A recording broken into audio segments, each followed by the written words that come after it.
I bought the house for silence, but the first photo I posted of the deck went viral in the family chat. 10 minutes later, Mom texted, "Great, Julian and Bree can move in by Friday."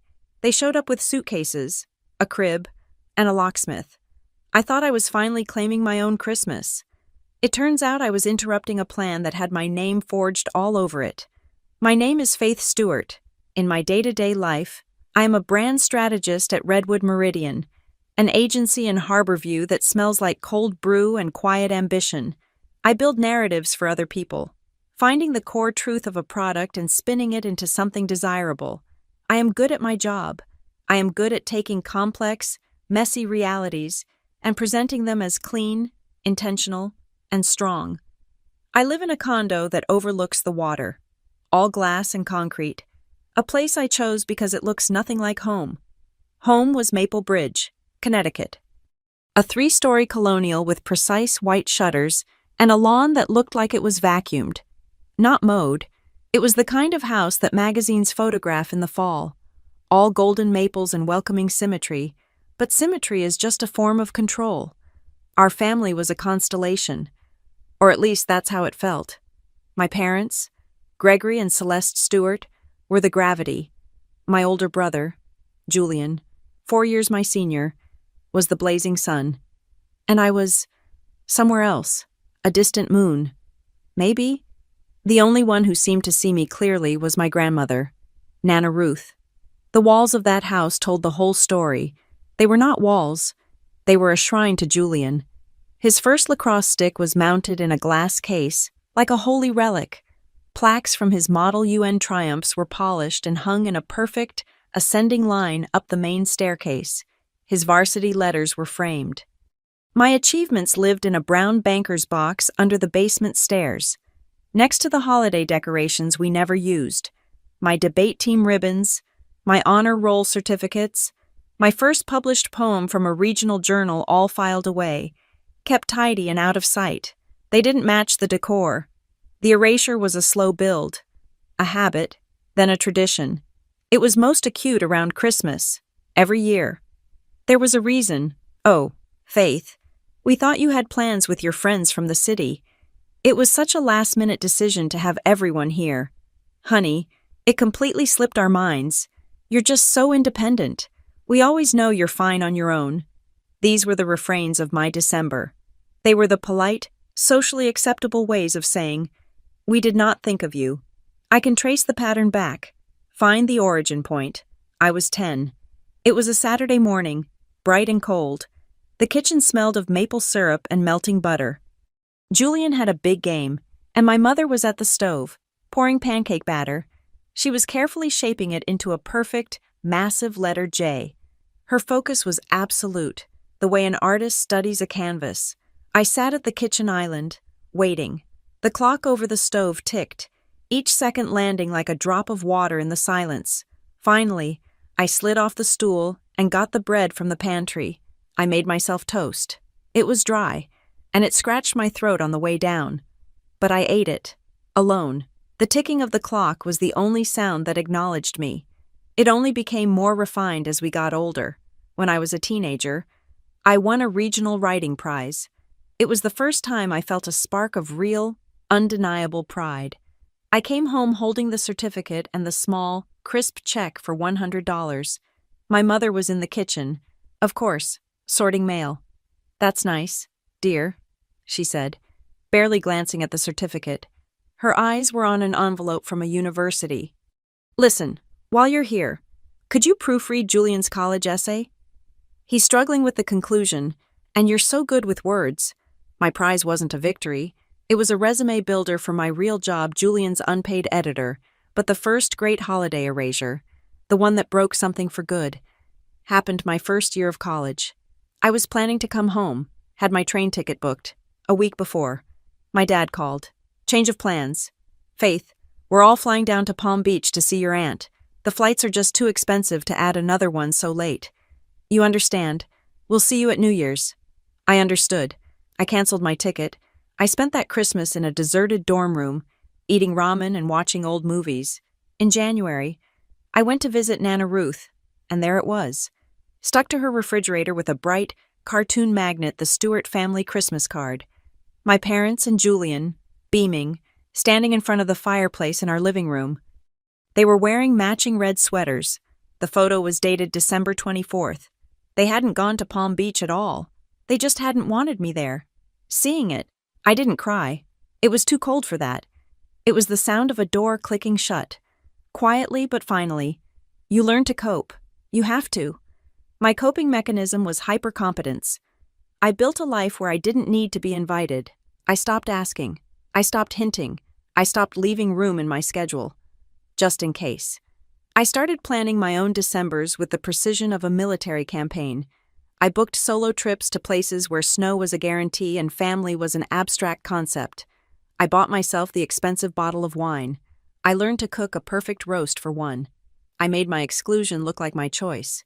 It's a strange thing, to have to retrain your own senses. The smell of oranges studded with cloves, that classic pomander scent, doesn't mean holiday to me. It means someone else's holiday. It smells like a party I can hear through a closed door. So I trained myself to love peppermint. I drank peppermint tea by the gallon. I bought peppermint bark and ate it directly from the tin. I kept peppermint lotion on my desk at work. It was crisp, clean, and uncomplicated. It was the scent of my silence, my hard-won, solitary peace. It was the smell of a December that belonged only to me. My work at Redwood Meridian is built on momentum. I orchestrate the ascent. For the past 6 months, that ascent had a name, Tideline Outdoors. They were a company stuck in the past, all khaki vests and complicated knots, trying to sell gear to a generation that just wanted to feel better for an afternoon. My team and I were tasked with their rebrand. My strategy was called Find Your Signal. It wasn't about conquering mountains. It was about finding a moment of clarity in the noise. We launched the digital-first campaign in late summer. Today was the review. I stood at the head of the glass boardroom, the harbor view fog pressing against the windows. The clients were on the main screen, their faces pixelated but clear enough. I advanced to the final slide. In conclusion, I said, my voice crisp in the quiet room, the campaign metrics have not just met, but crushed our targets. We exceeded the 12-month projected engagement in 90 days. The new demographic, 18 to 25, is up over 400%.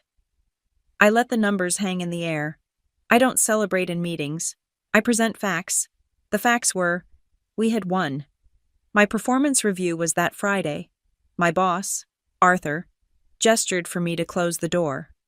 Faith, he said, I'm not going to waste your time with corporate platitudes. The Tideline clients are ecstatic. The board is ecstatic. He slid a heavy cream-colored envelope across the desk. Your standard raise is in the system for January. This is a bonus, effective immediately. I opened it. Inside was a check made out to me. Faith Stewart. The number printed in stark black ink was $85,000. I looked at it until the numbers blurred. It wasn't a number. It was a door opening. I stared at it, half expecting the ink to blink, to vanish. It was real. Thank you, Arthur, I said. My voice was steady. You earned it, he replied. Go. Enjoy your weekend. I walked out of the office, the check secure in my bag. My hand kept touching the leather, reassuring itself it was still there. I had the automatic, conditioned reflex to call my parents. I crushed it. What would I even say? I didn't need to guess. Just last month, my father, Gregory, had texted me a link to an MBA program. Have you considered grad school like your brother Julian had his MBA? He also had a rotating series of consulting gigs, and, as far as I knew, still had my parents paying his car insurance. My $85,000 would be nice, a good start, before the conversation inevitably turned to Julian's potential. My team, my real colleagues, insisted on celebrating. We went to a taco joint down the street, loud with music and sizzling fajitas. Priya, Gabe, and Luce, my creative partners, raised their glasses of beer. To Faith, Gabe shouted. The only person who could make mosquito netting seem aspirational. We laughed. I ate. I smiled. I felt a genuine warmth, but after an hour, I slipped outside. The coastal air was sharp and damp. I leaned against the brick wall and dialed the only number I wanted to. Nana Ruth's residence. This is the Queen, her voice crackled. Hi, Nana.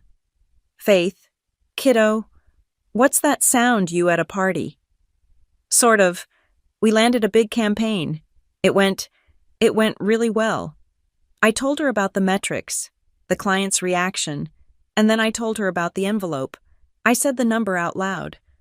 They gave me a bonus, Nana. $85,000. There was a sharp, perfect silence on the line. Then she just said, Well, it's about time they noticed. Her voice was rough. I'm proud of you, kiddo. You built this all by yourself. That was it. That was the validation. Thanks, Nana. I just wanted you to know. I always know, she said. Now go back to your friends. Don't waste a good party. I went home, but sleep was impossible. The money was sitting in my savings account, and combined with what I had already aggressively saved, it wasn't just a nest egg anymore. It was an escape hatch. I opened my laptop, the screen bright in my dark condo. I started on Zillow. It was a passive hobby, a way to dream.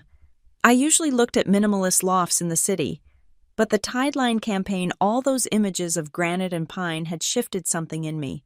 On an impulse, I changed the search area. I typed, High Timber, a small town in the Elk Crest Range I'd driven through once, 3 hours from the coast. I scrolled past log cabins and dated ranches, and then I stopped. It was an A-frame, pure, dramatic, and black. It was all angles, a dark triangle against a backdrop of snow and pine. The listing was new, 3 bedrooms, 2 baths, a massive deck. It was listed by Elk Crest Realty. It was almost midnight. I found the agency's website and clicked the number, expecting a recorded message. Elk Crest Realty, Maya Linwood speaking. Her voice was alert, professional. Oh, I said, startled. Hi, my name is Faith Stewart. I'm calling about the A-frame on Kestrel Ridge. I know it's incredibly late. The city folks always call late, she said, her voice smiling. It's when you have time to dream, right? That house is a beauty. Just came on the market. I'm in Harborview, I said. I can't get up there for a few days. No problem, Maya said. I'm 10 minutes away. You want a video walkthrough right now? My phone buzzed. A FaceTime request. I accepted. Maya's face appeared, framed by a parka hood. Okay, Faith, let's buy a house. She turned the camera. Here we are. Keys in. The door swung open. She hit the lights, and my breath caught. The entire wall facing the valley was glass. The ceiling soared up to a single, sharp peak, crossed with heavy, rough-sawn beams. Pine light, warm and golden, poured across the wooden floors, reflecting from the simple overhead fixtures. This is the main living area, Maya said, her voice echoing slightly. The fireplace is stone, floor to ceiling. She walked me through the galley kitchen, the downstairs bedroom. She climbed a spiral staircase to a loft space that looked out over the entire room. Guest room up here, too, she said. What's out the windows? I asked. The big ones. The valley, she said. Hold on.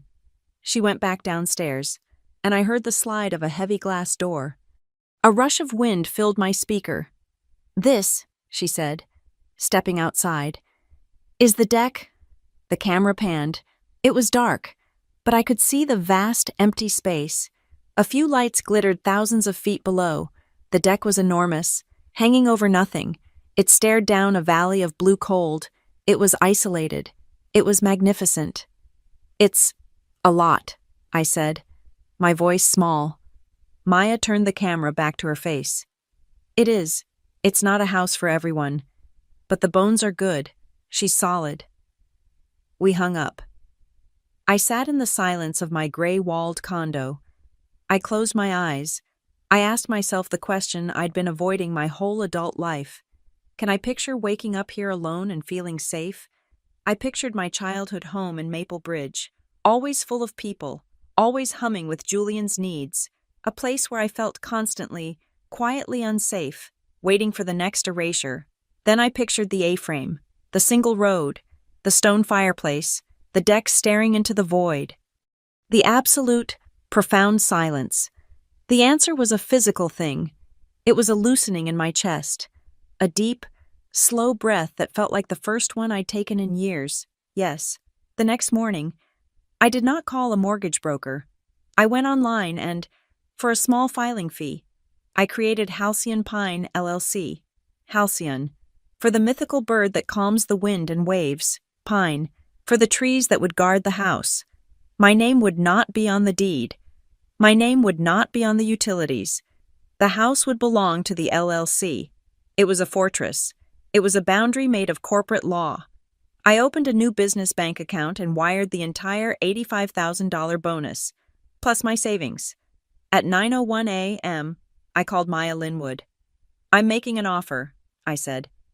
"You haven't even smelled the air up here yet," she laughed. "I saw everything I needed to," I said. "I'm making an all-cash offer. 21-day close, through my LLC. The professional in her snapped to attention. "Okay, Faith. Let's get it done." I submitted the offer $10,000 below the asking price. I knew an estate was selling it. They wanted efficiency. They countered at $5,000 higher.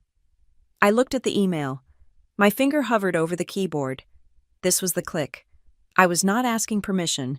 I was not waiting for an invitation. I typed, accepted. My fingers were buzzing. For the next 3 weeks, I was a machine. I worked my full day at Redwood Meridian. My focus absolute. At night, I signed digital documents, reviewed inspection reports, and arranged wire transfers. I told no one, except, while waiting for the title search, I opened the Notes app on my phone. I made a new file. I typed 4 lines. A new creed for a new life. Keys mine. Address private. Mail, P.O. Box. Access invite only. Closing day was a Friday in late November. I signed the last document in a sterile title office in Harborview, and the keys, 3 new, sharp-toothed brass keys, were placed in my hand. They felt impossibly heavy. I drove my sedan, not a moving truck.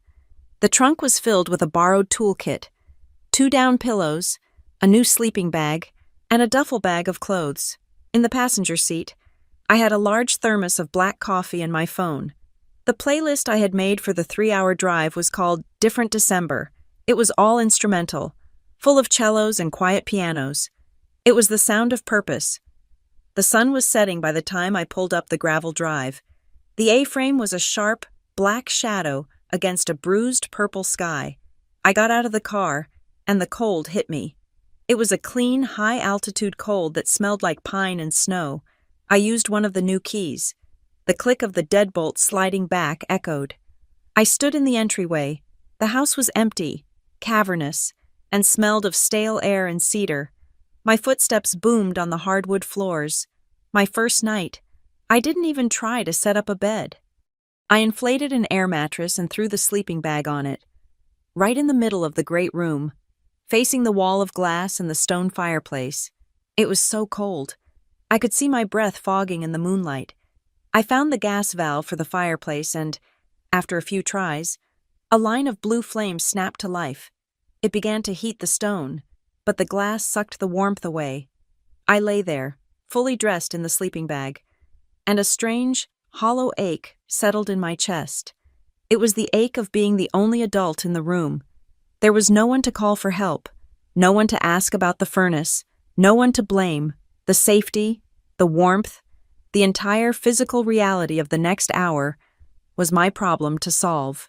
For the first time, that knowledge didn't feel like a burden. It felt like a foundation. I fell asleep watching the flames. My breath slowly stopped fogging. My life split in 2. Weekdays.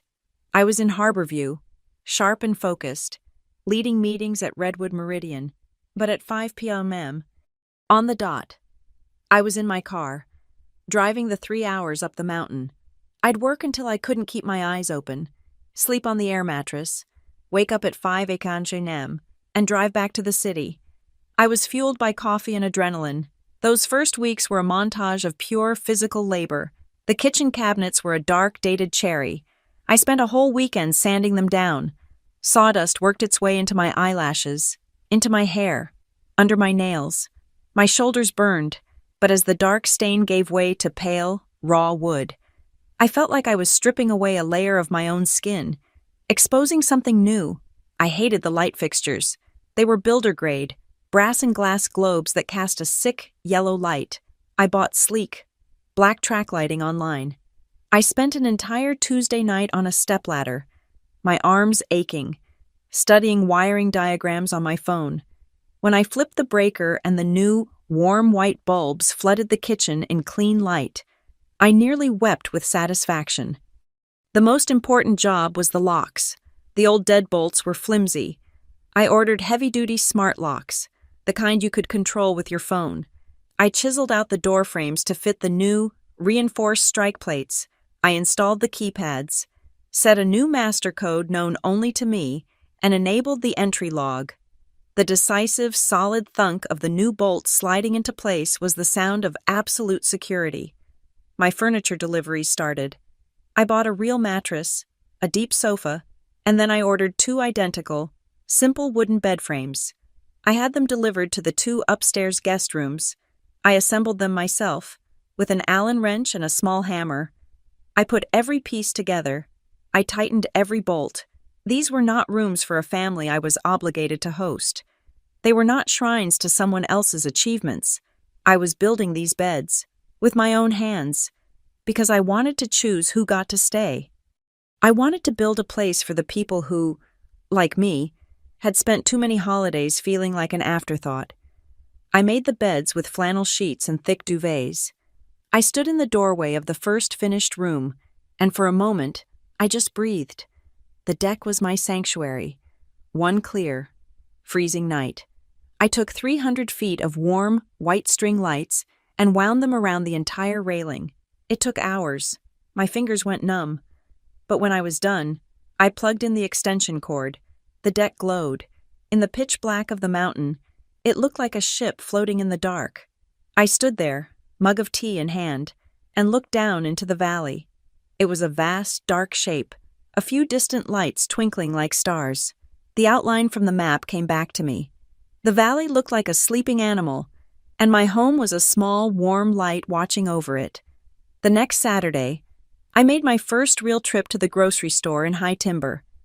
The town was one main street, nestled in the pass. The store was small but had everything.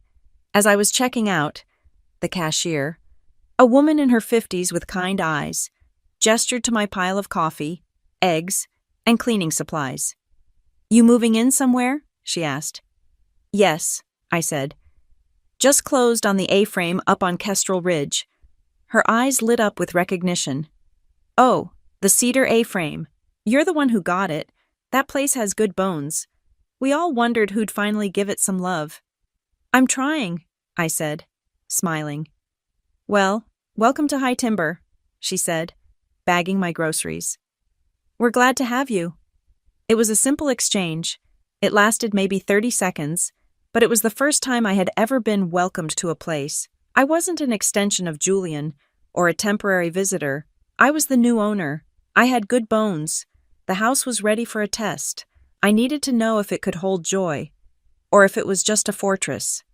I invited Priya, Gabe, and Luce up for a trial weekend. They were my work friends, the ones who had become real friends, the ones who had celebrated my bonus with tacos and zero jealousy. They arrived on a Friday night, stomping snow off their boots, their arms full of board games and a grocery bag. "We brought the ingredients for my grandmother's chili," Priya announced. "Gabe is our designated vegetable chopper. Luce is on cornbread." My kitchen, my clean, repainted, brightly lit kitchen, filled with noise, with the sound of chopping, of sizzling onions, of 3 people arguing happily over which board game to play first. We ate the chili sitting on the floor around the coffee table, because my dining table hadn't arrived yet, and then we played. Laughter, real, loud, unrestrained laughter, ricocheted off the high, beamed ceiling, It was a soft, warm proof. This house could hold it. It wasn't just my quiet place. It could be our quiet place. The next morning, I sat on the deck with my coffee, watching the sun rise. Priya came out, wrapped in a blanket, and just sat beside me. We didn't talk for 10 minutes. "Faith," she said finally, "this place is magic." Before they left, I gave Nana Ruth her official tour. I walked through the house with my phone on FaceTime, showing her everything. "Here's the new kitchen," I said, panning over the counters. "I painted the cabinets, and look at this backsplash tile the old owners left. I kind of like it." "Good Lord, kiddo," she crackled. "That looks like ribbon candy, the old-fashioned kind. But you're right, it's cheerful."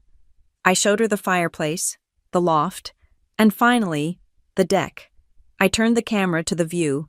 She whistled. "Well," she said, "you did it. You really did it. You built your own mountain."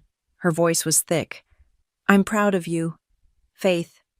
"Thanks, Nana," I said, my own throat tight. "It's a start." That night, after my friends had gone and the house was quiet again, I felt a new kind of peace. The silence wasn't empty. It was full, charged with the memory of laughter. I curled up on the sofa by the fire. I opened my private Instagram, the one I kept for just myself and a handful of friends. I scrolled, thinking. Then I posted 3 photos. The first was the deck. Taken that morning, the fog was settled in the valley below, making it look like an ocean of clouds, the sun just breaking over the far ridge. The second was a close-up my favorite mug, full of coffee, resting on the arm of the sofa, the stone of the hearth blurred in the background. The third was just a corner of the fireplace, the flames bright and warm. I thought about the caption for a long time. Finally, I typed 5 simple words, bought myself a quiet place. I hit post, and then I turned off my phone and went to sleep. I turned my phone back on the next morning. The house was blissfully quiet, the scent of fresh coffee mixing with the cold pine air. I'd slept for 9 solid hours, a deep, dreamless sleep. I felt for the first time in my adult life, completely settled. Then I looked at the screen. It was glowing, a cascade of notifications, all stacked on top of each other. All from a single source, the Stewart Family Updates group chat. This was a digital graveyard. It was a place my father occasionally posted articles about bond yields, or an aunt I barely knew shared blurry photos of a rose bush. It was almost always dormant. Today, it was on fire. My phone vibrated across the wooden table with the force of an angry hornet's nest. I opened it. The silence of the room felt brittle. Someone, probably my mother, had screenshotted my private Instagram post and pasted it directly into the chat. The picture of my deck. "Serene at dawn." The caption, "Bought myself a quiet place." The first text was from an aunt. "Whose house is this? It's beautiful." Another cousin. "Where did you go?" "Faith, the mountains." And then, the payload, the one that changed the weather in the room. It was from my mother, Celeste. Her tone was bright, cheerful, and absolutely terrifying. "Exciting news. Everyone, Faith bought a wonderful mountain getaway. It's perfect timing. As you know, Julian and Brielle need so much more space with the baby on the way, and their lease is up. We'll bring their nursery things up this Friday. So blessed." I read the words, and then I read them again. "We'll bring their things up Friday." I almost laughed. It was that absurd. It wasn't a question. It wasn't. "Faith, congratulations. What a lovely home. Would you ever consider—" It was a proclamation, a done deal. My new house, the one I had paid for with 6 months of 60-hour work weeks, the one I had sanded and painted and secured with my own aching hands, had just been declared a crown colony for the Republic of Julian. Before I could even process the violation, my father, Gregory, chimed in. His text arrived with the dryness of a legal disclaimer. "It is generally prudent to consult family before making purchases of this magnitude. Faith, we need to discuss the tax implications and the liability." Not you. And then, the final, perfect punctuation. Julian. His response was a single, triumphant thumbs up emoji. It was followed, 1 second later, by a photograph. It was a picture taken inside a U-Haul storage unit. In the foreground were dozens of flattened cardboard boxes, stacked high. Scrawled across the top one in thick black marker was one word, nursery. I set the phone down on the table. My heart, which should have been hammering against my ribs, was unsettlingly steady, but my hands, which had been wrapped around my warm coffee mug, were suddenly, painfully cold. The heat from the ceramic couldn't seem to reach the skin. This wasn't a misunderstanding. This was an annexation. They saw my quiet place, my hard-won peace, and in the space of 10 minutes, they had rezoned it as Julian's annex. They were already moving in. My phone buzzed again. This time, it was a solo text. From Mom. The group chat was the public announcement. This was the private directive. Faith, I'm so glad we're all on the same page. It's such a relief. Now, Christmas is at your place. That's settled. It's non-negotiable. We can't wait to see it. And don't you worry your head about a thing. We'll cover all the groceries. The sheer, breathtaking audacity of non-negotiable, as if she were my CEO, not the mother who had systematically forgotten me for 2 decades. The offer to cover groceries was the masterstroke. It was the classic Stewart maneuver, make an outrageous, invasive demand, and then soften it with a petty, insulting offer of generosity, as if paying for a bag of potatoes and a turkey gave them rights to my deed. I sat there. I thought about all the ways I could respond, the polite ways, the deferrals. I'm sorry. That doesn't really work for me. The house isn't ready for guests. Maybe we can talk about it another time. All the soft, accommodating, female phrases I had been trained to use, all the phrases that meant, please walk all over me, but let me pretend I have a say. I deleted them. I typed 3 words. No, I've made other plans. I hit send. The small blue bubble sat there in the chat history, stark and final. It was the heaviest 3 words I had ever written. It took less than 2 minutes. My phone didn't buzz with a text. It rang, loudly, my father's name, Gregory Stewart, lit up the screen. I let it ring twice. I took 1 slow breath, tasting the peppermint from my morning tea. I pressed accept. I did not say, "Hi, Dad," I said. "Hello?" Faith. His voice was the one he used for board meetings, the one that implied he was reasonable and calm, and everyone else was being hysterical and foolish. "I just saw your text to your mother. She's very upset." I waited. Silence is my turf now. In my house. He continued, the annoyance creeping into his voice when I didn't immediately apologize. "This isn't a game. Your brother's lease is ending. You went and bought a 3-bedroom house. It's a simple alignment of resources. Be useful." Be useful. Not be kind. Not be generous. Not be family. Be useful. I was not his daughter. I was a resource. A line item. A spare bedroom in the family's expanding portfolio. I kept my voice perfectly even, matching his corporate chill. I understand Julian's situation. However, my house is not a solution for him. No one is moving in. That is final, I added, as a courtesy. Please do not come uninvited. There was a sharp, cold silence on the other end. I had never spoken to him like this. I had never used the word final. I heard him huff, a short, sharp sound of pure offense. He wasn't angry. He was insulted. "We'll see about this, Faith," he said. The line clicked dead. He had hung up on me.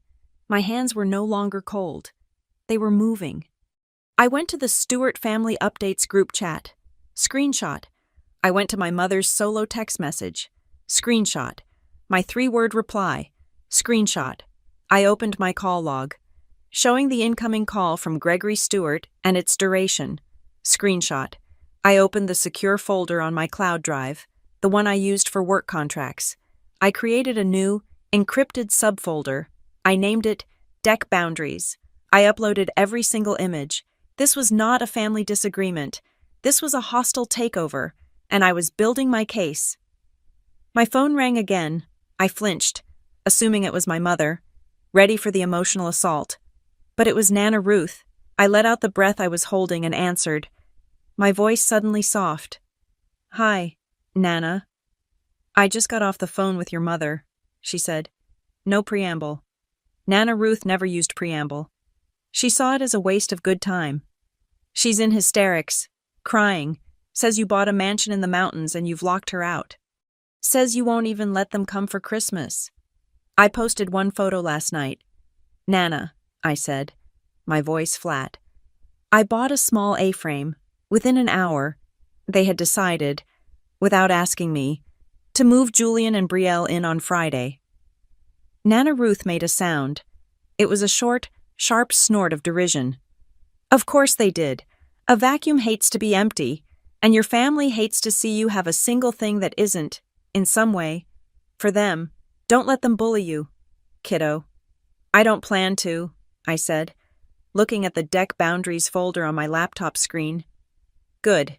You owe them nothing. You don't owe them a holiday.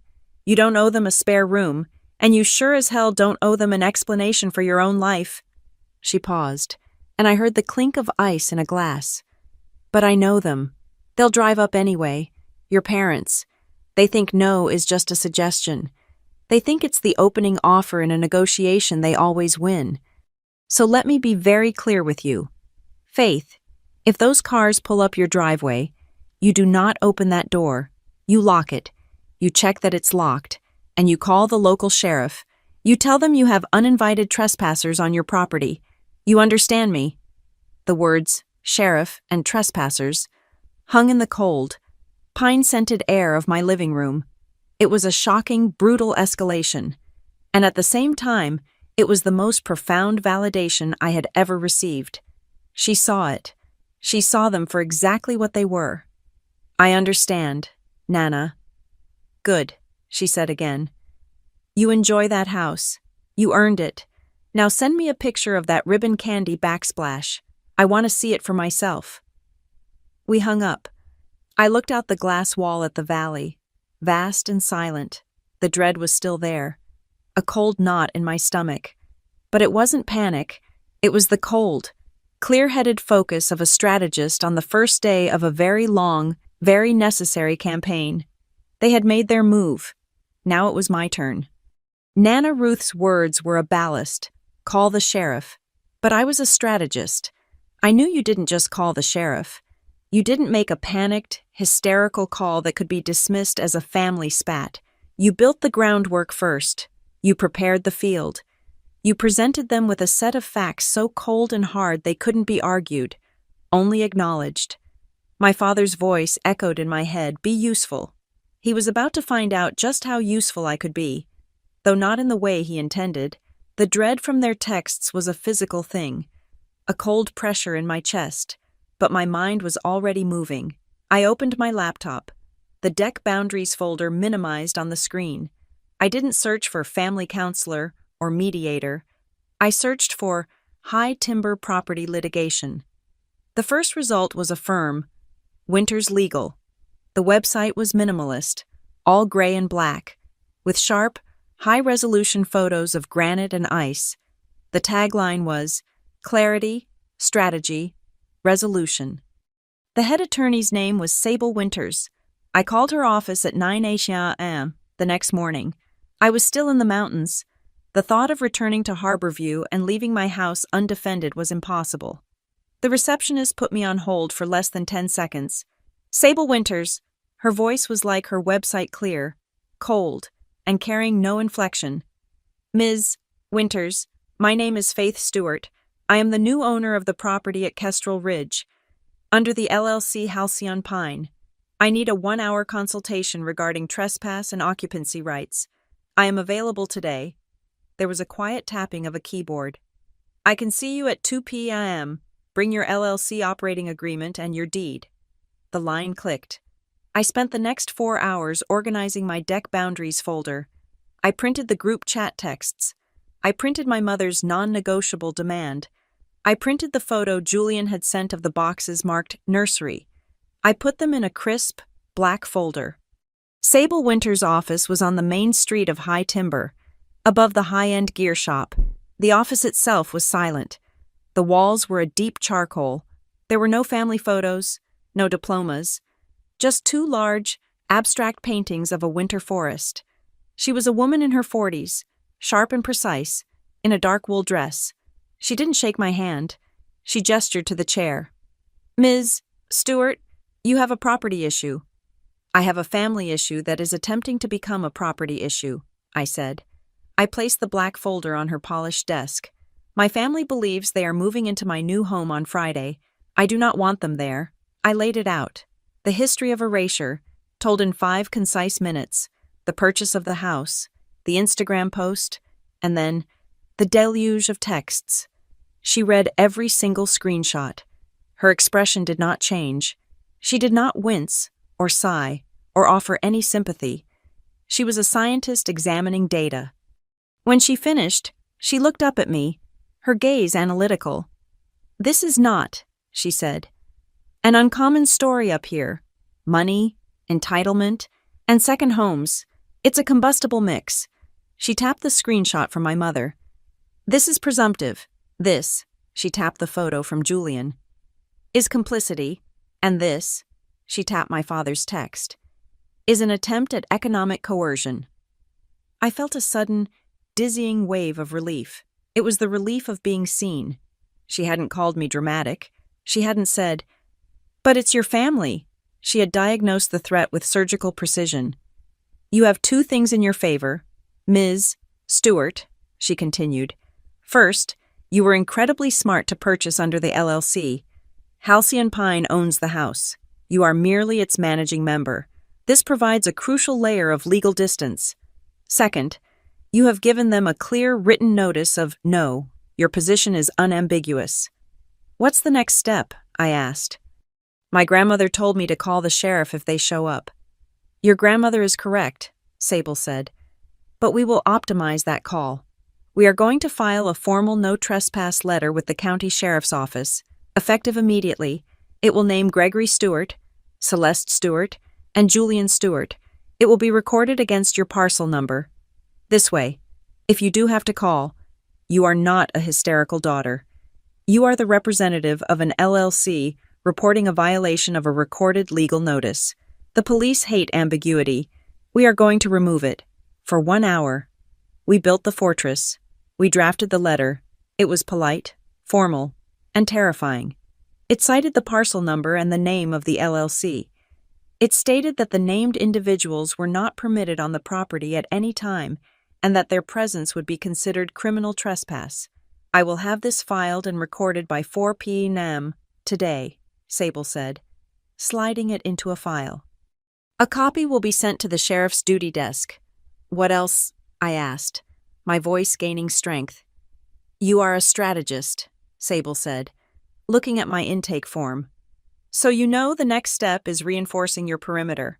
I drove from her office not home, but to the hardware store in the next town over.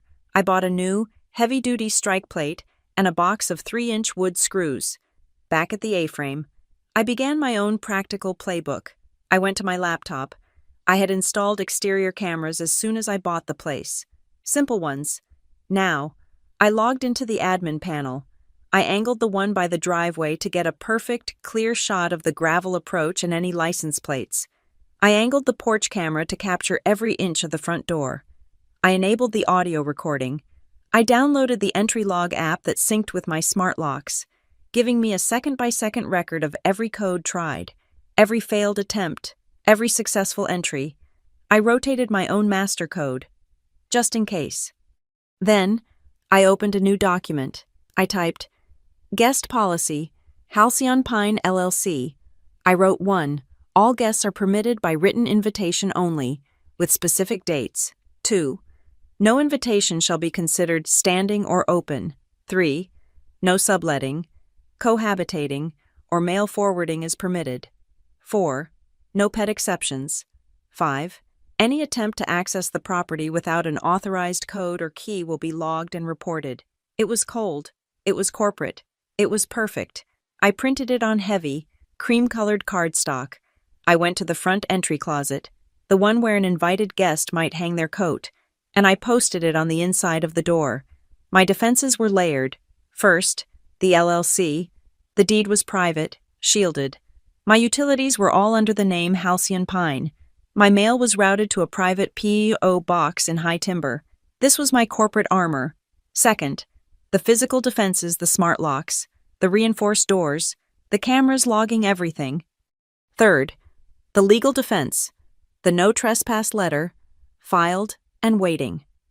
Now, all that was left was the declaration. I sat at my new dining table, the one I had assembled myself, and I remembered Sable's final piece of advice. "They will call you," she had said, standing to signal the end of our hour. "They will cry. They will threaten. They will tell you that you are destroying the family.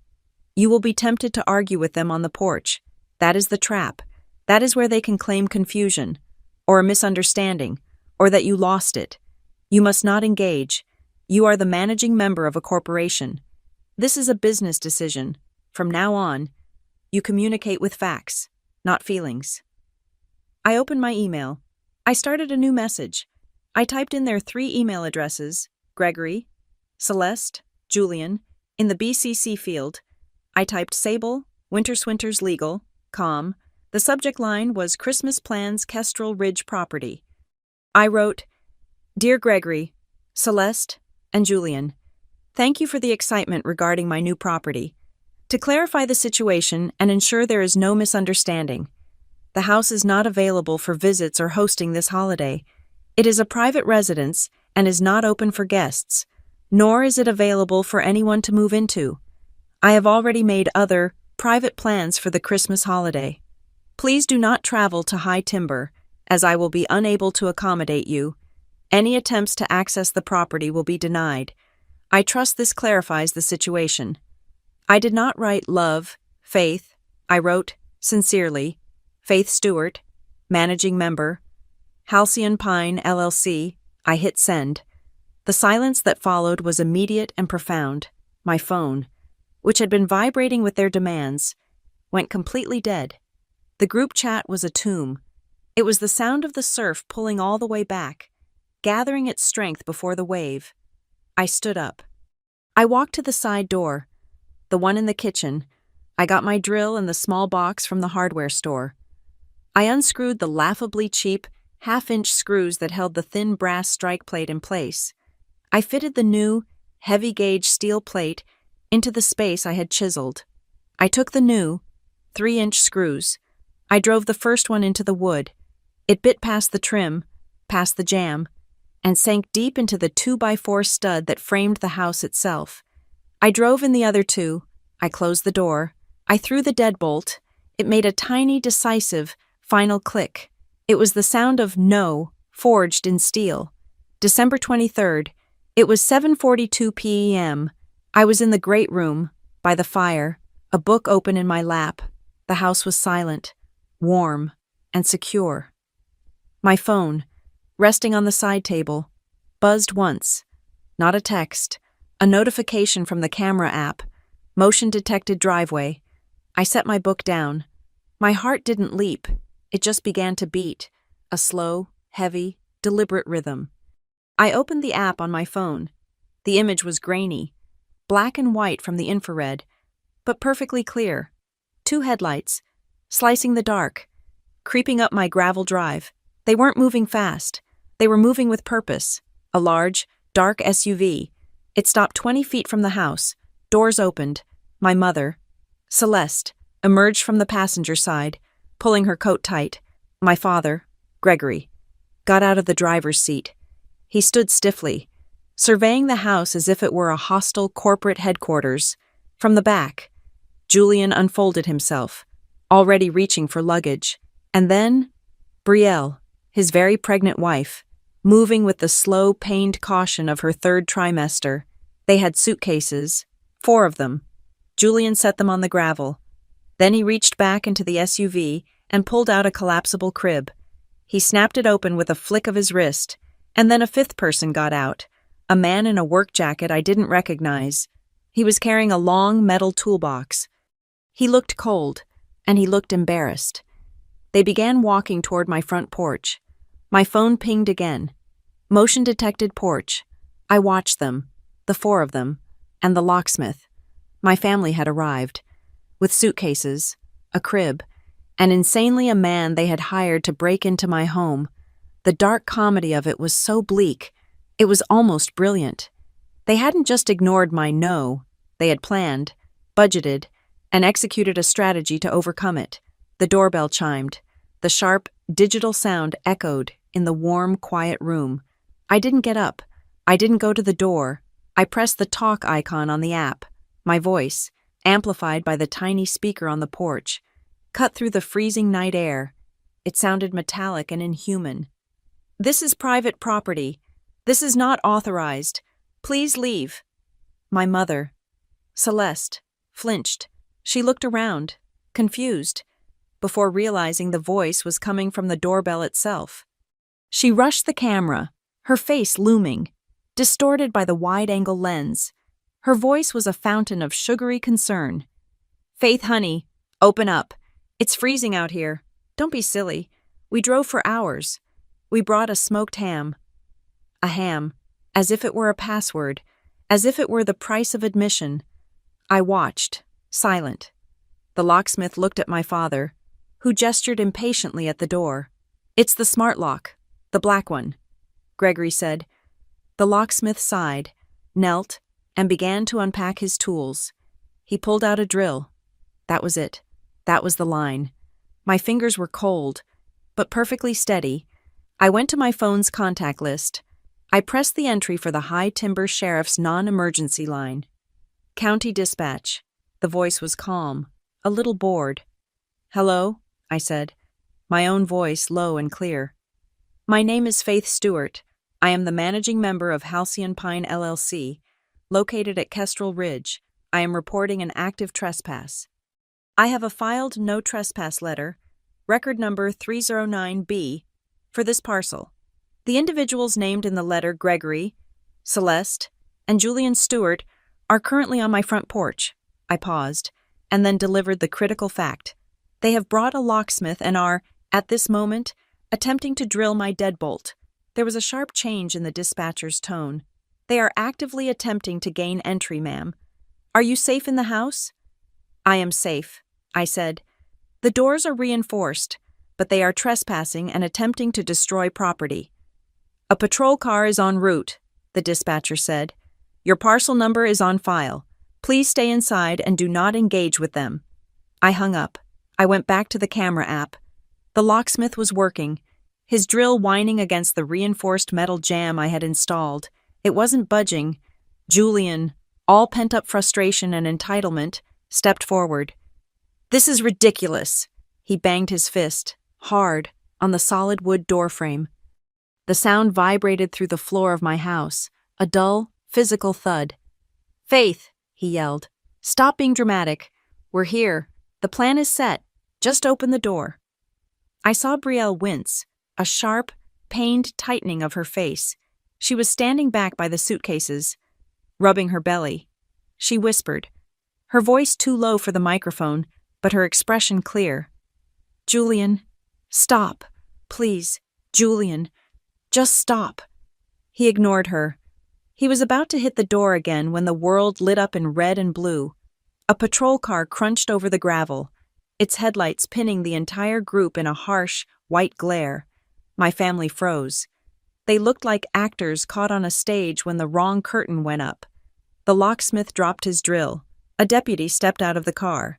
He was tall, his hat pulled low. He did not look amused. He walked calmly onto the porch. "Good evening, folks," his voice boomed. "Quite a party. What seems to be the problem here?" My mother, Celeste, instantly transformed. She became the matriarch, the victim, her hands clasped at her chest. "Oh, thank goodness. Officer, this is all a terrible, terrible misunderstanding. This is our daughter's house. We've driven all this way for Christmas, and she's not well. She's locked herself in. We're just trying to get to her. We're so worried." The deputy looked at my mother. He looked at the suitcases. He looked at the crib. He looked at the locksmith's tools scattered on the porch. I see, he said. He took a small step back. I'm going to need to see identification from all of you. Please. My father, Gregory, stiffened. I don't see why that's necessary. This is a family matter. I see a property matter. Sir, identification, now. One by one, they handed over their driver's licenses. The deputy looked at each one under his flashlight. Gregory Stewart, Celeste Stewart, Julian Stewart, and you, ma'am. Brielle Stewart, she whispered, her eyes wide. The deputy nodded. He looked at his clipboard. Well, I've got good news and bad news. The good news is, I know exactly what's going on here. He turned his flashlight onto the paper on his clipboard. The bad news is, this property is not owned by Faith Stewart. It is owned by a corporation, Halcyon Pine LLC, and I have a legally filed, recorded no trespass letter from the LLC's counsel, specifically barring Gregory, Celeste, and Julian Stewart from this parcel. The silence on the porch was absolute. My mother's face collapsed. The performance was over. An LLC? What are you talking about? That's just paperwork. I am her mother. Ma'am, the deputy said, his voice devoid of sympathy. There is no such thing as family rights when it comes to criminal trespass. This is private property. You were all formally warned not to come here. And you, he turned to the locksmith, were you aware that these individuals were not the owners and had no right to be here? The locksmith was packing his toolbox so fast he was almost throwing the tools in. No, sir, he gestured at my father. Told me it was his daughter's house, that she was indisposed and they were locked out. I'm done. I'm leaving. He grabbed his box and practically ran to his van. My father stepped forward, his voice a low growl. This is completely outrageous. This is harassment. You will be hearing from our lawyers. The deputy did not blink. That is your right, sir. You can call any lawyer you like, but you will be calling them from a hotel, because tonight you are leaving. He reached back into his patrol car and pulled out a large, pre-prepared manila envelope. Here is your copy of the recorded notice. It explains, in detail, that if you return to this property, you will be arrested. If you attempt to contact the owner tonight, it may be considered harassment. So, I'm going to stand here and watch you load your suitcases and your crib back into your vehicle, and then you are going to leave. It was checkmate. Julian looked like he was vibrating with rage, but he said nothing. Gregory snatched the envelope from the deputy's hand. Celeste looked small and cold, and for the first time in my life, completely powerless, wordlessly. They picked up their luggage. Julian grabbed the crib and folded it. They loaded the SUV in a tense, furious silence. The deputy stood, arms crossed, watching. They got in. The doors slammed. The SUV's engine roared. The taillights, red and angry, stuttered down the gravel drive and disappeared onto the main road. The deputy got back into his car and followed them, ensuring they were leaving the mountain. I stood in the center of my living room. The silence that rushed back in was massive. The only sound was the crackle of the fire. I looked at my hands. They were shaking. The adrenaline, the cold. Steady courage I had been running on for days, drained out of me all at once, leaving my knees weak. I gripped the back of the sofa to hold myself up. I let out a breath I felt like I had been holding since I was 10 years old. I looked out the great glass wall. It was dark. The valley, a pool of black. And then, a single, perfect snowflake drifted past the deck light. Then another, and another. The snow was starting. My knees were shaking, but I was holding. The house had held. Christmas morning. I woke up to a world made new. The snow had fallen all night, heavy and silent. It was at least a foot deep, blanketing the deck, the driveway, and the entire valley in a flawless, glittering white. The A-frame felt like a snow globe, insulated and impossibly quiet. The events of the night before felt distant, a bad dream muffled by the storm. By 10 a.m., the house was no longer quiet. It was full. Priya, Gabe, and Luce had driven up early, their car loaded with presents and a cooler. "We were not letting you be alone after that," Priya had said, hugging me hard at the door. "And we didn't trust your family not to come back for round 2. "They won't," I said, feeling the solidness of the doorframe. "It's handled." The best surprise came at 11. A knock at the door, a real one. Polite and expected, revealed my neighbors. The couple from the blue house down the ridge. They were holding a warm casserole pan. "Merry Christmas," the woman, Sarah, said. "We figured you might be snowed in. We brought cinnamon rolls, the good kind, with way too much icing." And just like that, my house was full of my chosen family. We ate cinnamon rolls standing in the kitchen. We brewed pot after pot of coffee.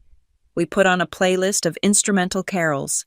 We sat by the fire, the snow falling softly outside the great glass wall, and we talked. We exchanged small, thoughtful gifts. Luce gave me a rare, beautifully illustrated book on mountain wildflowers. Gabe gave me a framed, stylized map of the Elk Crest Range with a tiny gold star over high timber.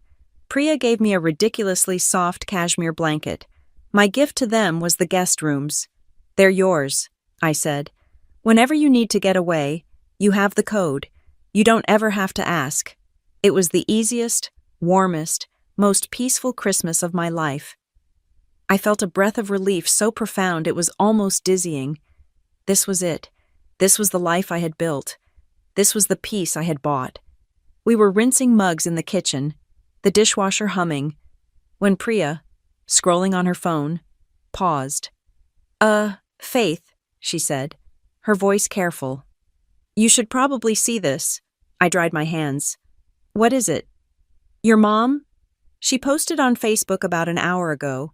Priya angled her phone toward me. "She's prolific." I took the phone. My mother's profile picture, a professionally lit photo of her and my father, smiled at me. Her post was public. "Feeling so blessed this Christmas morning." The post began. "After so many challenges, we are thrilled to announce a true Christmas miracle. Julian and Brielle have found the perfect, safe place to start their family. We've been working on it for weeks, and we're so grateful it's all coming together for them. Moving day is just around the corner. Here's a peek at the nursery mood board they've been working on." Below the text was a slick, Pinterest-style image. It showed a crib, a changing table, and a color palette of soft blues and grays, and in the corner, tagged, was a location. It wasn't my exact address, but it was high timber, Elk Crest Range. It was blurred, but easily guessable. It was a dog whistle. The comments were a cascade of congratulations. A Christmas miracle indeed. So happy for them. What a beautiful place, they deserve it. Can't wait for the moving day pictures, so exciting. My blood, which had been warm and slow all morning, turned to ice water. This was not a retreat. This was a flanking maneuver. They had been turned away at the door. So now they were building a public narrative. A narrative in which they were the heroes, the benevolent parents securing a safe place for their children. A narrative in which my house was not mine, but a coming together for them. "She's creating a social media paper trail," I said, my voice flat. I handed the phone back to Priya. Before Priya could even respond, my phone buzzed on the counter. It wasn't a text. It was a direct message on Instagram, from a name I hadn't seen in years. A former classmate from Maple Bridge. I opened it. "Hey, Faith. Weird question. I saw your post about the mountain house. It looks amazing. Just wanted to let you know. I was at my parents' club back in Connecticut last week, and I overheard your dad talking. He was at the bar, asking around for anyone who knew a good mountain property management service in the Elk Crest area. He was specifically using your parcel number. He was telling people his kids had a new property and he needed someone to manage the tenants and upkeep. It was weird. Anyway, Merry Christmas. Hope you're well." I read the message twice. Manage the tenants, upkeep, his kids, plural. I looked up at my friends. They saw the look on my face. The warmth of the room had vanished. "Gabe," I said, my voice sharp, "you're the spreadsheet guy. You're the data guy. What am I looking at? Gabe, ever practical, put his coffee mug down. He took my phone and read the DM. He had me pull up the Facebook post. He was silent for a full minute, just processing. Okay, he said, handing the phone back. Here's what you're looking at. The attack on the 23rd was Phase 1 physical occupation. It failed. They've pivoted to Phase 2 administrative occupation. They're building a paper trail. The Facebook post creates the social expectation of their tenancy. The property management inquiries are your dad trying to find a legal or quasi-legal way to install a third party, someone who could give him access and control, claiming the owners are disorganized. They are trying to build a case that you are not in control, and that they are the responsible parties. A cold, terrible logic clicked into place. This was a strategy. This was a campaign. Just like one I would run at work. Gabe's right, I said. My mind was racing. If they can create a paper trail, they can try to claim residency, they can try to have their mail sent here. On pure cold instinct, I grabbed my laptop.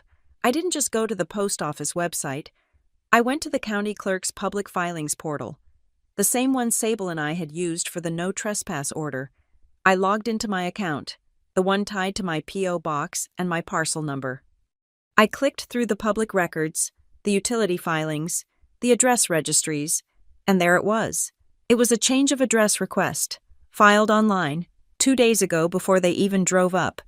It was a request to forward all mail for Julian Stewart and Brielle Stewart from their old Connecticut address to my PSO box in High Timber.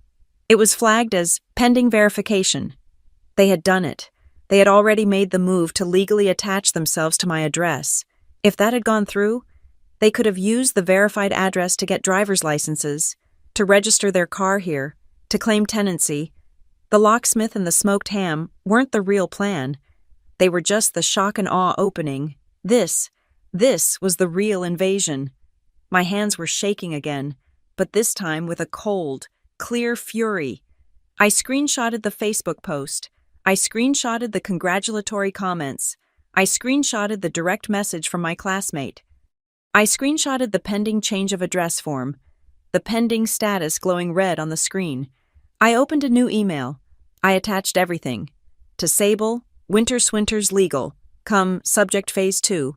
My message was short. Sable, they've pivoted. They are attempting to establish residency through mail fraud and are building a public narrative of tenancy. See attached. What is our next move? I sent it. My phone buzzed, not 60 seconds later. It was a reply from Sable. Her autoresponder was on for the holiday, but this was a direct, manual reply. It was 2 sentences. Do not engage, do not post, do not text, do not call. This is no longer a family dispute. It is attempted fraud. Meet me at my office on Tuesday at 9 a.m. Tuesday. I had to wait a whole day. My friends were watching me, their faces a mixture of concern and disbelief. They're insane, Luce whispered, shaking her head. This is full-on criminal. It's just control, I said, the words forming in my throat. I looked around the room, at the warm fire, the half-eaten cinnamon rolls, the people who had driven hours to be with me. My phone buzzed one more time. It was a new text message, from a different number. Nana Ruth. It was a single line. Proud of you for not opening the door. I closed my laptop. I picked up the dirty coffee mugs from the counter. I walked to the sink and turned on the hot water, the steam rising to meet my face. This was never about Christmas. It was never about a holiday or a forgotten invitation. It was never about needing a place to stay. It was about control. It was about an entire family system built on the idea that my time, my money, my successes, and now my home were not actually mine. They were just resources, waiting to be allocated to Julian. I had bought a house, and in doing so, I had committed the one unforgivable sin. I had created a boundary, and they, in turn, were showing me that tradition was just the prettiest word for control. I washed the mugs, one by one, and watched the snow fall. Tuesday, 9 a.m. The game was on. The Monday I spent waiting for my Tuesday meeting with Sable was the longest day of my life. I stayed in the A-frame, working remotely, my phone on the table next to me, silent. The silence was a coiled spring. My family was regrouping. I knew, as a strategist, that the first assault had failed, and they were now planning a more sophisticated attack. My Christmas Day email to Sable, with its payload of screenshots, was the opening shot in a new, quieter war. I drove down to High Timber on Tuesday morning. The snow was beginning to melt, leaving ugly, gray piles on the side of the road. The charm of the snow globe was gone. Now, it was just cold. I walked into Sable Winter's office at 8:59 a.m. She was already at her desk, a stack of files in front of her. The room was cold. "Faith," she said, not as a greeting, but as an acknowledgement. She gestured to the chair. "I received your email on Christmas. You were right to be concerned. They are escalating precisely as predicted." I placed my laptop bag on the floor. "The change of address form was the most, It was their first move," Sable interrupted, holding up a single finger. "But not their only one. I took the liberty of running a full-spectrum check on your LLC and the parcel number yesterday." She turned her monitor to face me. "While you were dealing with the social media front, your father was busy on the legal one. Yesterday, a new filing appeared at the county registrar's office. It was time-stamped 9 a.m. This," she clicked, and a document filled the screen. It was a scanned PDF. It looked like something typed on a home computer, a simple, one-page Word document, but the header read, "Informal Family Tenancy Agreement."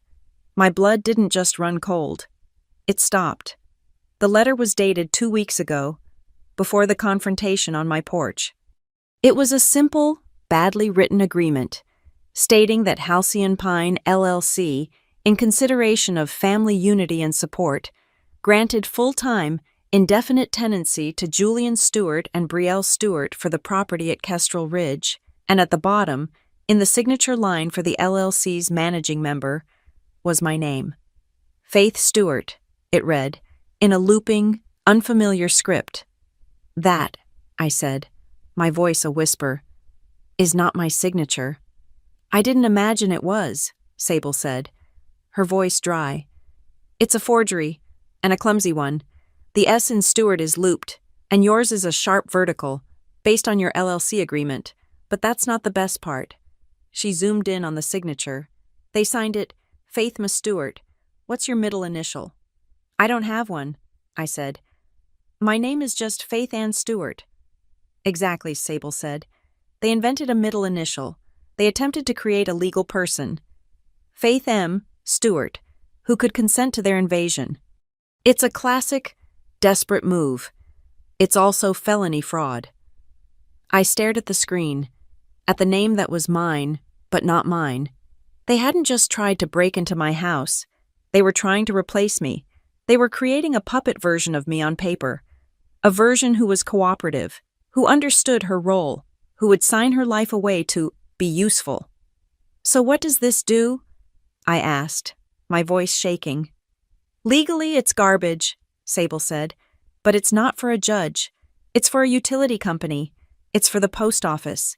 It's a piece of proof they can show someone at a counter to say, 'See, we're allowed to be here. They're building their stack.'" She clicked to a new window. "Which brings me to this, your father's property management inquiries. I put a high-priority alert on your LLC and your parcel number with all state and county-level agencies. We got 2 pings yesterday." She pulled up the first one. "The Department of Motor Vehicles. Someone attempted to register a vehicle, a new Subaru, to your mountain address. The primary applicant was Julian Stewart. He tried to register his car here. He did.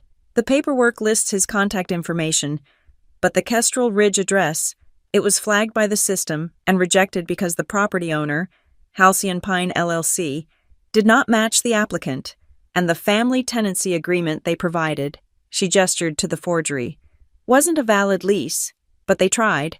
She pulled up the second ping. "This one is from the utility company. The inquiry log shows 2 calls, both from your father's mobile number. which I cross-referenced. I leaned in. The notes from the customer service rep were detailed. Customer Gregory Stewart called, Sable read, requesting to be added as a secondary responsible party to the account for Halcyon Pine LLC, stated his daughter, the owner, was overwhelmed and he was helping to manage her affairs and pay the bills. He wanted his name on the account. I felt sick. It was the same story, the same narrative. Faith is unstable. Faith is dramatic. Faith can't handle it. We, the adults, need to step in and manage. He wasn't just trying to get a key. He was trying to get control. He was trying to build a paper trail that proved I was incompetent. He was denied, Sable said, because he did not have the LLC's federal tax ID number or your corporate password. But you see the pattern: physical, then digital, then administrative. This is a siege. I looked at her. So what do we do? How do we fight this? Sable cracked her knuckles. It was the first human, non-legal gesture I had ever seen her make. We fight back, we stop defending, and we go on the offense. I've spent the morning drafting. She turned back to her monitor. First, a formal cease and desist. This isn't a polite email. Faith. This is a 20-page document that I'm sending via certified mail. Signature required. To Gregory, Celeste, and Julian, individually. It outlines, in forensic detail, their illegal actions. It lists the attempted mail fraud. It lists the attempted vehicle registration fraud. It lists the forgery of the tenancy agreement. It names the date and time of the trespass. It informs them that any further attempt at contact, physical or digital, will be met with immediate legal action. She clicked. Second, notices of potential fraud. These go out today, to the postmaster in High Timber, to the DMV, to the county registrar, and to every utility company, from the power to the internet. It alerts them that your accounts are under active, fraudulent attack. It freezes all changes. It requires a new verbal password, known only to you and me, for any modifications. We are walling them out of the infrastructure. She clicked again. Third, and this one is my favorite. A certified warning to the family council you never authorized. Your father mentioned lawyers. Your classmate overheard him inquiring about property managers. He is representing himself, or them, as having a legal right. This letter informs this fictional lawyer that his clients are engaging in criminal fraud and that any further action on their behalf will be seen as complicity. It's a trap. It forces them to either hire a lawyer, who will now be on notice, or to admit they were lying. My head was spinning. This was a level of corporate warfare I had only read about. Finally, she said, her voice dropping, I am filing a petition for a temporary protective order, contingent upon their next move. The no trespass letter was step 1. This is step 2. It sits at the courthouse, ready. The second they attempt to file another document, send another fraudulent email, or set foot on your road, I make one call, and it triggers an immediate hearing before a judge. She swiveled her chair back to me. They think they are playing a family game. We are going to respond with corporate and criminal law. They will not know what hit them. I left her office an hour later, my hands full of copies, my mind numb but clear. The dread was gone. In its place was a cold, hard resolve. When I got back to my car, I saw I had a text from Priya. She had been, in her words, running social surveillance. It was a screenshot. My mother hadn't made a new post. She had commented on an old friend's post. The friend had written, "So glad Julian and Brielle have a safe place to go. You are such a good grandmother." And my mother, Celeste, had replied, just an hour ago, "We are too. We are so grateful our children will be safe up there." I stared at the words, up there. It wasn't at Faith's house. It wasn't at the A-frame.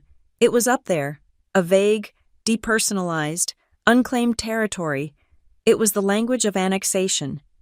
It was a fait accompli, a thing already done. She was, in her own passive-aggressive, socially acceptable way, declaring victory. I saved the screenshot. I forwarded it to Sable, who replied with a single, Got it. I sat there. I was walled in. The locks were solid. The legal file was thick, but they were still probing. They were looking for a crack. The driveway camera and the porch camera were good.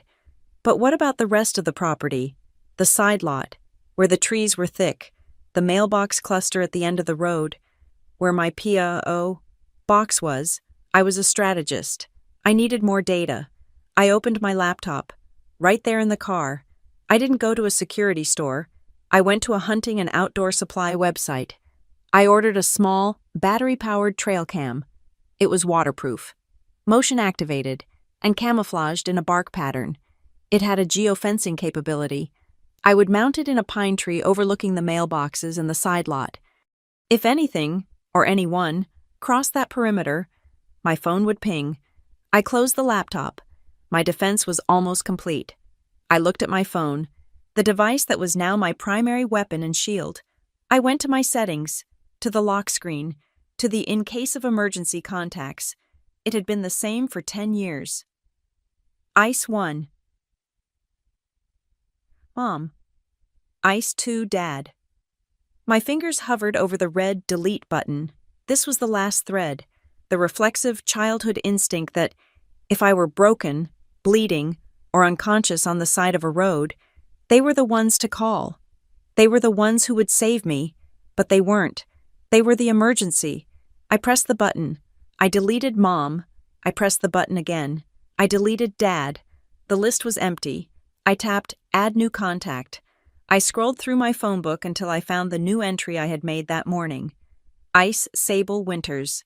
I clicked Done. I locked my phone. The new directive sat there, invisible but active. It was a quiet declaration. I would not be ambushed. The person to call when I was in trouble was no longer my family. It was my attorney. The pressure cooker doesn't wait for business hours. It detonates in the dead of night. December 30th, 2:11 a.m. I was in a deep, exhausted sleep when the new alert tone, the one I had set just for the geofence, sliced through the silence. It wasn't the polite ping of my driveway camera. It was a harsh digital shriek. I was out of bed before I was conscious, my heart hammering. My phone's screen was blindingly bright. Geofence alert perimeter breach. Mailbox cluster. I opened the trail cam app. The feed was grainy, washed in the alien green of night vision, but the image was undeniable. A dark, familiar sedan was idling on the gravel shoulder next to the community mailbox cluster. Its engine a faint rumble. The driver's door opened. My father, Gregory, stepped out. He wasn't in a suit. He was in a dark coat, his face pale and grim in the infrared light. He looked around, up and down the deserted mountain road. He thought he was invisible. He walked not to the outgoing mail slot, but directly to my P.O. box, my box, number 42. He had a stack of thick, white business envelopes in his hand. He didn't have a key. He didn't need one by one. He forced them through the narrow mail slot, jamming them into the locked box. It was a violation, a physical act of force. He was planting them. He was stuffing my tiny, secure fortress with his fraudulent evidence. He was serving me in the dead of night, creating a paper trail that would show he had delivered the documents. He jammed the last one through, smoothed his coat, and got back in the car. The sedan pulled away, its taillights vanishing down the pass. I stood in my dark, silent living room. I did not go back to bed. I sat on the sofa, wrapped in a blanket, and watched the clock. The pressure was building. The house was silent, but the air was screaming. At 6 a.m., just as the sky was turning a bruised, cold gray, I put on my boots and my parka. I drove the half-mile down to the mailbox cluster. The air was so cold it hurt to breathe. I stood in front of box 42. I put my key in the lock. It stuck, just for a second, blocked by the wad of paper inside. I forced it. The small metal door swung open. They spilled out. 3 thick, white envelopes. They weren't addressed. They were just folded, with Faith Stewart written on the outside. I sat in my car, the engine running for warmth, and opened the first one. Household member affidavit. It was a form, addressed to my insurance company.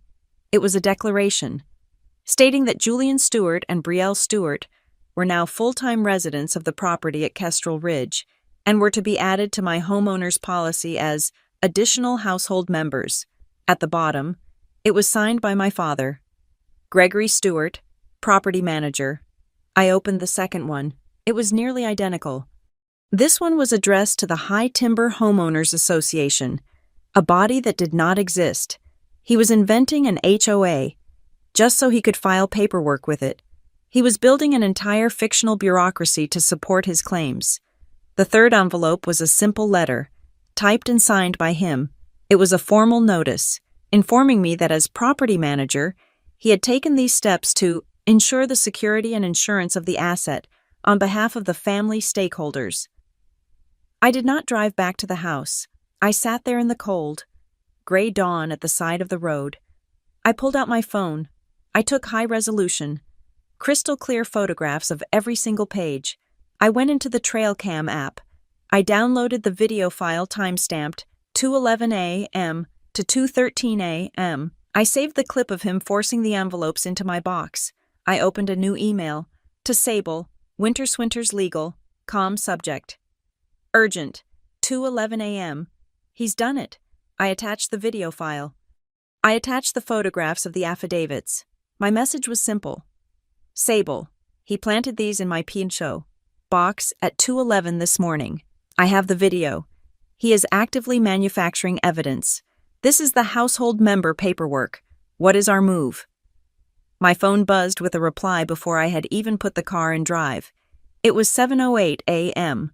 Sable's reply. This is the last piece. He's created his own evidence loop. He is planting, and will now discover, his own paperwork. This is the act of a criminal, not a father. I am filing the emergency motion now. I am attaching the video and the affidavits. He is done. I drove back to the house, my entire body humming with a cold, clear, righteous energy. The pressure was no longer in my chest. It was now fully, completely on them. I made coffee. I watched the sun hit the valley. I waited. At 11:52 a.m., my phone buzzed again. A text from Sable. It's done. Emergency motion filed, attaching stills from the video and the fraudulent affidavits. The county clerk stamped it before noon. The petition for the protective order is now active and on a judge's desk. The next time they breathe on you, it will be executed. It was a victory, clean, swift, decisive. At 12:05 p.m., my phone buzzed with a text from a number I had not silenced, but had not heard from in days. My mother. Celeste. We tried everything the nice way. Faith, you left us no choice. The timing was terrifying. Had they been notified by the court already? Or was this the next, pre-planned beat in their psychological war? It didn't matter. The language, the nice way, the locksmith, the screaming on my porch, the forged tenancy agreement, the 2A covert operation. This was their nice way. You left us no choice. The final, hollow anthem of the perpetrator. You made me do this. My moral clarity was absolute. I was not angry. I was not sad. I was finished. I did not reply. I did not block her. I screenshotted the text. I forwarded it, without comment, to Sable. Sable's reply. 1 minute later, acknowledged, added to the petition as a direct threat, do not reply. I silenced the thread. My mother, my father, my brother. Muted. The phone rang almost immediately. My heart jumped, but it was Nana Ruth. I answered. Hi, Nana. Her voice was a crackle of pure, undiluted fury. I just got off the phone with your mother. She's in hysterics, utterly hysterical, sobbing about how you've filed a motion and you're using lawyers to ruin the family at New Year's. She's right, I said, my voice calm. I did. Good, Nana shouted, and I heard a glass clink. I told her. I said, Celeste, you reap what you sow, and you planted a field of snakes. And then I told her, you listen to me. If you or that husband of yours, or that boy you ruined, set one more foot on that mountain, I am not just calling Faith, I am calling Pastor Dale. I'm calling the head of the church prayer circle, and I'm going to tell every single one of them, in detail, what Stewart family values look like when no one is watching. I'll tell them about the forgery. I'll tell them about the locksmith. I'll tell them about your husband skulking around mailboxes in the middle of the night. We'll see how your precious reputation holds up when it's read out loud at the next bake sale. A small, sharp bark of laughter escaped me. It was the first time I had laughed in a week. My God, Nana, that's surgical. It's the only language they understand, she said, her voice grim. Shame. Now listen to me. Tomorrow is New Year's Eve. They are vipers, but they are dramatic vipers. They love a holiday. They love an audience.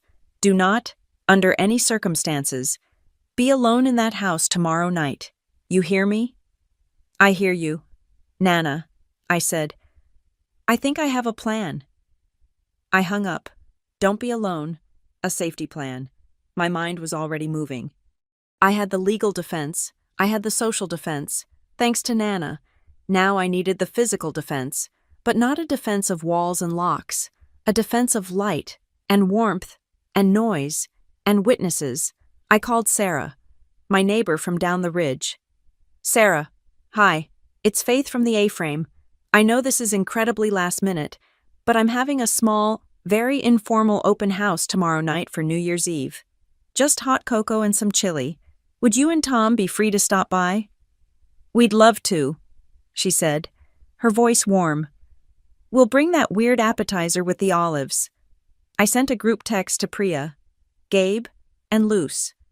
Subject NYE plan. My place, 7 p.m. Bring your loudest voices and your worst board games. We are having a party. Gabe's reply. On our way. We are your social shields. The next day, December 31st, I prepared for battle. I made a huge pot of chili that simmered all afternoon, filling the house with the scent of cumin and garlic. I set up a hot cocoa bar on the dining table, mini marshmallows, chocolate shavings, peppermint sticks, whipped cream. My friends arrived at 6, stomping snow off their boots, their arms full of wine and chips. The perimeter is secure, Luce announced, giving me a hug. My neighbors, Sarah and Tom, arrived at 7. 2 other couples from the ridge, people I'd only waved to, saw the lights and my open door and stopped by. By 7:30, my house was full. It was loud. It was warm. Laughter was bouncing off the high, beamed ceilings. This was the fortress. This was the real security. They couldn't play the worried family card to a room full of my laughing, happy, adult friends.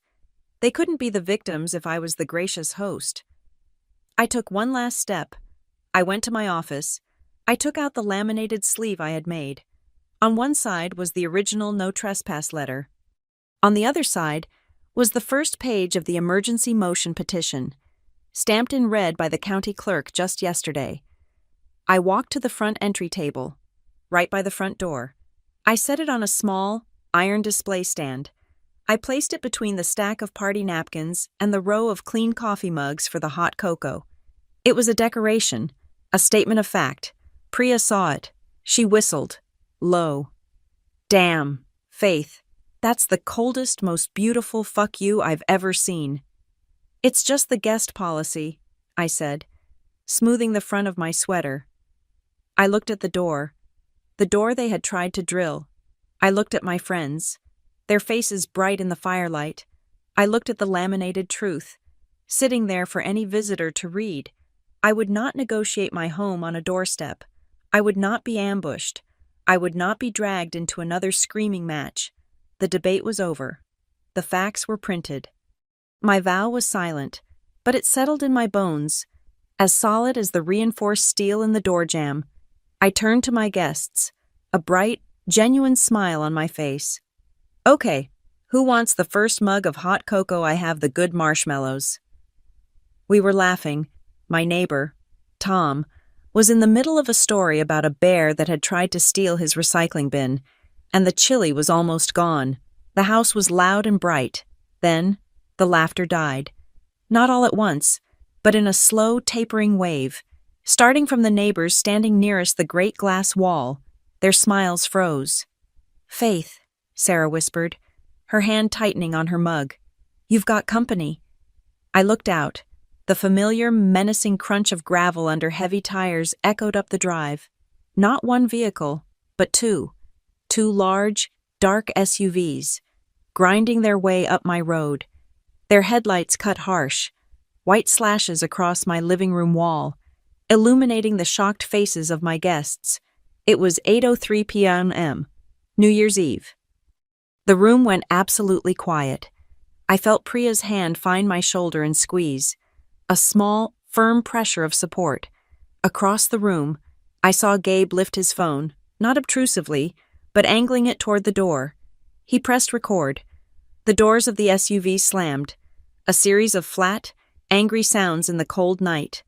Gregory, Celeste, Julian, and Brielle, looking pale and exhausted, clutching her coat, but they weren't alone. A fifth person emerged from the passenger side of the lead car, a man I had never seen, wearing a sharp dark blazer despite the freezing cold, carrying a polished leather briefcase. They walked onto the porch. My father, Gregory, did not ring the bell. He knocked, a loud, formal, impatient thump thump thump, like a CEO demanding entry to a meeting. I set my mug down on the counter. I walked to the front door. My guests parted, silent. I looked at the entry table. My laminated documents were sitting there, right next to the peppermint sticks. I felt a complete, cold calm settle over me. I opened the door. The cold air rushed in, swirling around my ankles. They were all standing there, framed in the light. They were visibly startled. They had expected me to be alone. They had not expected a room full of smiling, silent witnesses. My mother, Celeste, faltered, her prearranged, worried mother face collapsing into confusion. The man in the blazer stepped forward. He was all practiced, calm, and expensive cologne. "Ms. Stewart Faith Stewart," he asked, his voice smooth and artificially reasonable. "My name is Mr. Harrison. I'm a family mediator, retained by your parents to resolve this situation amicably. There is no situation to resolve. Mr. Harrison," I said.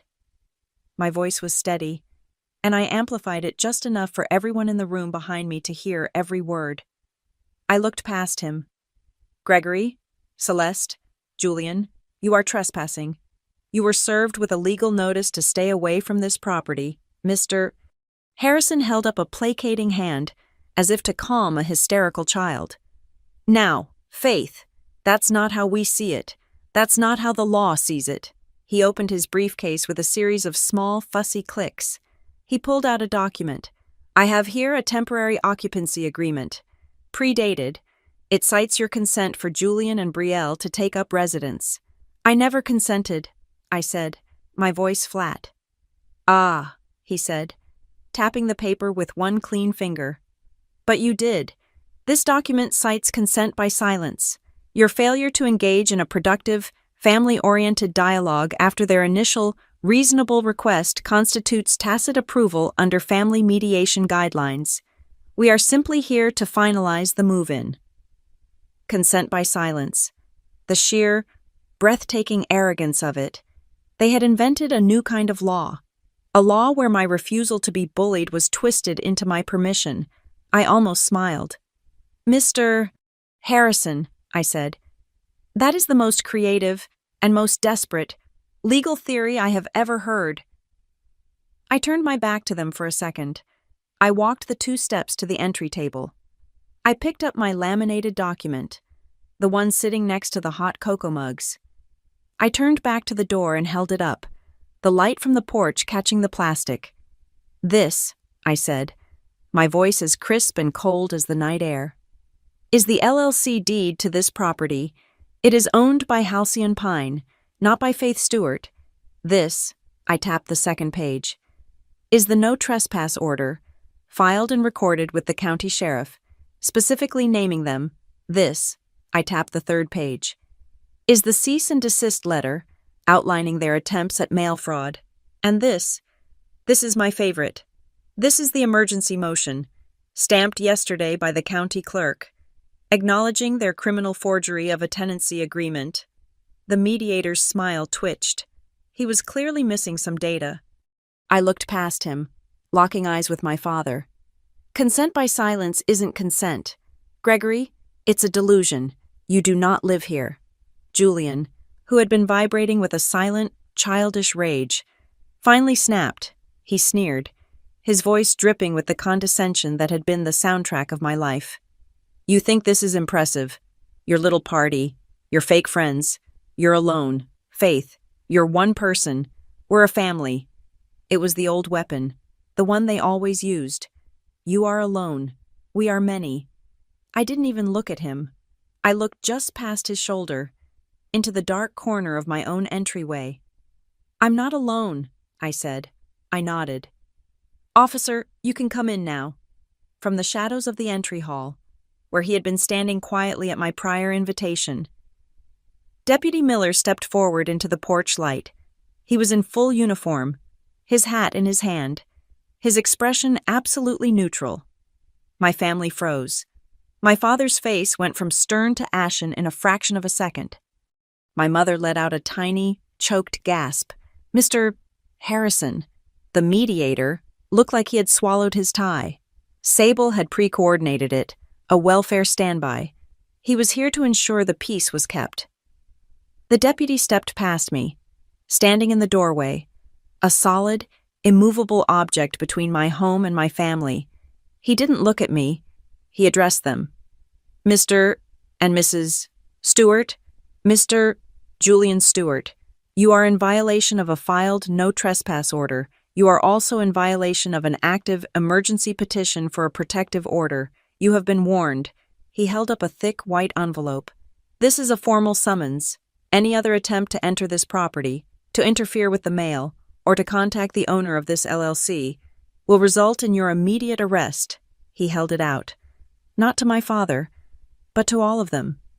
You are served. Gregory stared at the envelope as if it were a bomb. My mother, Celeste, finally broke. The performance was over. She let out a small, sobbing sound and, in a desperate gesture, she reached for Brielle's hand, the only other mother, her last ally, and then the entire rotten structure collapsed. Brielle yanked her hand away. She pulled it back so hard she stumbled, her eyes wide and wet in the harsh porch light. Her voice was trembling, but it was clear and sharp. No, she whispered, a sound that cut through the night.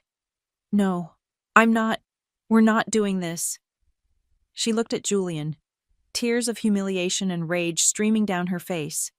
I am not having my baby in a house we stole. I'm going home.